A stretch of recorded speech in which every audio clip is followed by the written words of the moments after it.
Good morning, Saturday here at the Reedy race back at OCRC. Just finished up the two-wheel drive open class qualifying.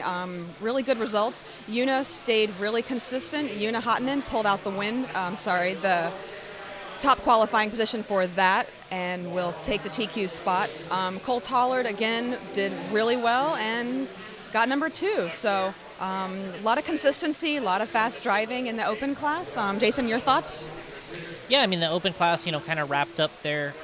It was a lot of guys could have TQ'd the overall there. I think between Cole Tollard, Yona Hatanen, and then we had Nathan Bernal had probably maybe an outside chance, and and Tommy Hines had a TQ as well. So those guys could have TQ'd the last round, and then got the overall. But what ended up happening is Yona out of the I believe it was the C qualifier or the B qualifier.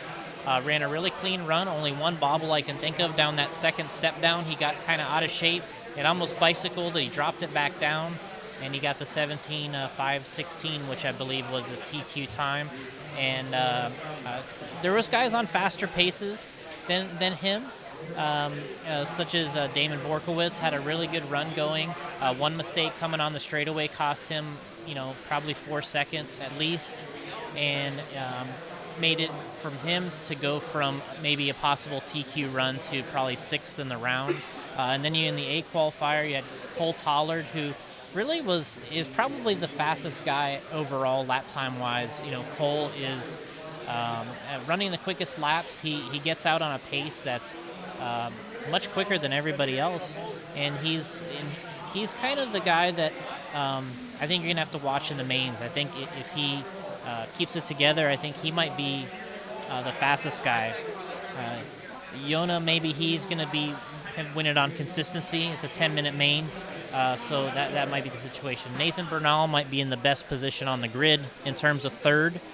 He can kind of see what happens and maybe take advantage of the opportunities that he has. And Jake Mayo is right there. He has an opportunity. Kind of being, I'd say he's probably like a consistent driver. I don't see the blazing speed as much from him as some of the other kids there, but I think that he has the ability to win it, probably on the driving side. Well, I think 10 minutes is definitely a long time too. Yeah, and it's 2 10-minute mains. They run that system here at the Reedy where it's 2 mains, so they both count. You have no drops, and it really kind of changes things. You can kind of win the overall by not winning a main. You could get 2 seconds at races like this and end up winning the overall. So that's how Spencer did it 2 years ago. It could happen again, especially with these kids. So if we run down the top, we got TQ as Yona Hatanen. Then we had Cole Tollard, Nathan Bernal, Jake Mayo, Alex Kashusek, we'll say, Tommy Hines, Damon Borkowitz, Mason Perillo. And if you look at all these kids, we looked at it earlier, we figured out that Jake Mayo was the oldest driver. So I believe everybody else is ranging from 12 years old to about 17 years old. And everyone else is between that bracket.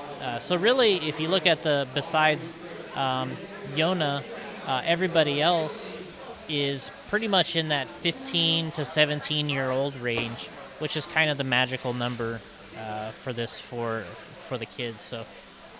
Yeah, they're actually all across the country too, East Coast to the Central, Midwest, and West Coast as well. So I think that's pretty interesting. They got a good representation of all the different areas there too. Yeah, and another thing that kind of sticks out here is they're all team associated cars in the main here. We got 1, 2, 3, 4, 5, 6 of the top 8 are J Concepts drivers, and Frank Root was he's going to be 9th qualifier, but he's going to start first in the B main where he can bump up into the A main. So I think Frank, he's been one of the faster guys. He's always on a 17-lap pace every qualifier, but that 1 or 2 mistakes kind of keeps him from running his best. And I think Jake Thayer was right there. So those are the 2 guys I think looking to bump in to support their brands. And their car looks good, but just, it's just a complete run you have to put in. Oh, absolutely. Okay, on to the invite. So 5th round, just finished that. Again, a lot of tough racing going on. First one, Mayfield, I mean, what's there to say? He started row 4, 8th position, went from 8, 4, 3, 2, just kept going, kept pushing, working his way up there. I mean, you know, the proof is right there. So he's really getting that going.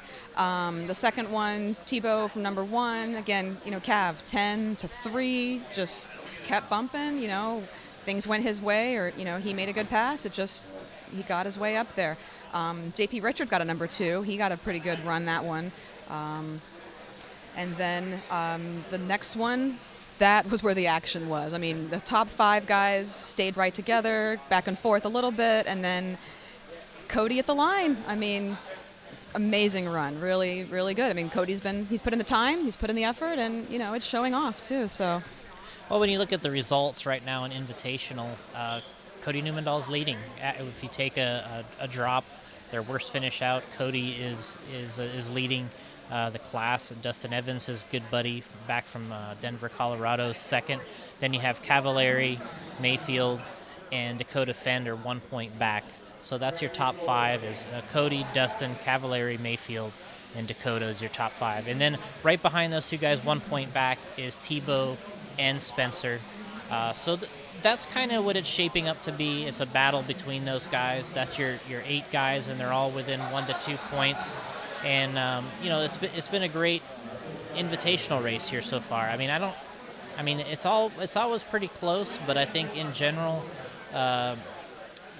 you know, it seems like there's more people capable of winning it this year than the last couple years, and I think it's keeping it interesting.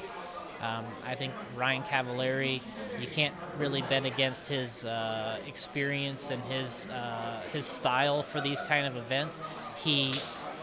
There's a short time where he might have got 4th place in that last race, but ended up pulling a 3rd out, which I think was big for him. It wasn't a great race. I think he crashed once or twice, really kind of got his wing tweaked, which is very odd to see his car with any type of dirt on it or anything broken or the wing out of shape. It's usually pretty clean, and he still got a 3rd out of that. So I think as the heats shuffle around here, we'll see who's got their better grid positions going forward. I think Mayfield so far hasn't had very many front row starts, and if he gets a few more in 4-wheel and the car is good, he's going to be tough to beat. Yeah, again, a lot of consistency, a lot of 1, 2s, and 3s from the same guys. So the points are close. I mean, it's a tough battle, and we'll keep an eye on the calculations. But so we got one more 2-wheel drive invitational to go here shortly, and 4-wheel open. So stay tuned.